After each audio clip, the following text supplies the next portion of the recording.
1 जनवरी सन 2022 नए साल में आप सभी का हार्दिक स्वागत है।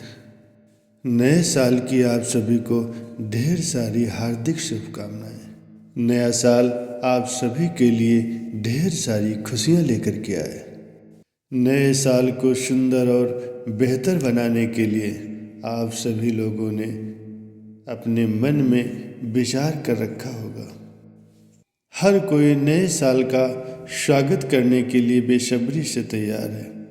इस नए साल में हम अपने लक्ष्य और सफलता को कैसे पा सकते हैं, आइए जानते हैं। 2022 में क्रोध को अलविदा कहते हैं। महापुरुषों ने क्रोध को सबसे बड़ा शत्रु बताया। ये सबसे बड़ा अवगुण है। क्रोध में व्यक्ति सही और गलत का अंतर भूल जाता है। इसलिए नए साल में क्रोध का त्याग करें। आपका जीवन अनमोल है, इसे अहंकार से खराब न करें। अहंकार ऐसा गुण है जो अपनों को भी दूर कर देता है। अहंकार व्यक्ति का सब कुछ नष्ट कर देता है।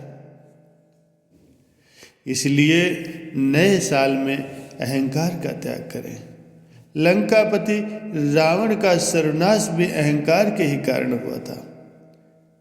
आप सभी को ये प्रण करना है कि 2022 में अहंकार को अपने से दूर कर देंगे। सदैव सत्य को अपनाएं। इस नए साल में आप अपने दोनों हाथों को अच्छी चीज़ों को अपनाने के लिए खोल दें। सत्य को अपनाएं, क्योंकि सत्य कभी मिटता नहीं, ये अटल है। सत्य को अपनाने वाले दुख और कष्ट पर विजय प्राप्त करते हैं। नए साल पर अपनी वाणी में मिठास पैदा करें। ये नया साल हम सभी के लिए महत्वपूर्ण है। बीते साल हम जिन लक्ष्यों को प्राप्त नहीं कर पाए, उनमें कहाँ कमियां रह गई हैं, कौन सी हमने गलतियां की हैं, इसका स्मरण करते हुए इस पर गौर करें कि कहीं हमारी वाणी में दोष के कारण कार्य और संबंध बिगड़े तो नहीं हैं। यदि ऐसा है तो इस साल अपनी वाणी को खराब न करें और वाणी में मधुरता लाने का प्रयास करें। नए साल पर विनम्रता को अपनाएं। विनम्रता एक श्रेष्ठ गुण है। इस गुण से शत्रु को भी मित्र बनाया जा सकता है। महापुरुषों ने भी बताया है कि जिनके स्वभाव में विनम्रता होती है वे सभी के प्रिय होते हैं। ऐसे लोगों को हर स्थान पर सम्मान मिलता है। किसी की निंदा ना तो सुने और ना ही करें। नए साल में जिन बुरी आदतों से आपको दूर रखना है, उनमें निंदा को भी शामिल करें। नए साल पर प्रण लें कि ना तो निंदा करेंगे और ना ही दूसरों की निंदा सुनेंगे। निंदा करना या सुनना संत मत में अच्छा नहीं माना जाता। इससे लोभ, शत्रुता और मनमुटाव की स्थिति पैदा होती है। सदैव अनुशासन का पालन करें। नए साल में अपने लक्ष्यों को पाने के लिए कठोर अनुशासन का पालन करें। जिन कार्यों को आलस या समय की कमी के कारण पूरा नहीं कर पाए, उन कार्यों को नए वर्ष अगर पूर्ण करना चाहते हैं तो जीवन में अनुशासन को लागू करना होगा।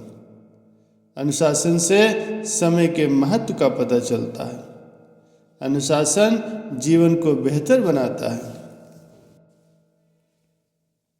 समय की कीमत को समझें।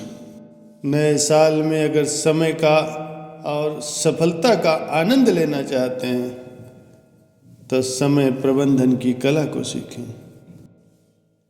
समय की कीमत जो लोग जानते हैं, उन्हें कभी भी असफलता का मुंह नहीं देखना पड़ता। समय कभी भी किसी के लिए रुकता नहीं है। जो समय गुजर जाता है वो फिर लौट कर नहीं आता। इसीलिए हर पल कीमती है, इसका भरपूर लाभ उठाने का प्रयास करें।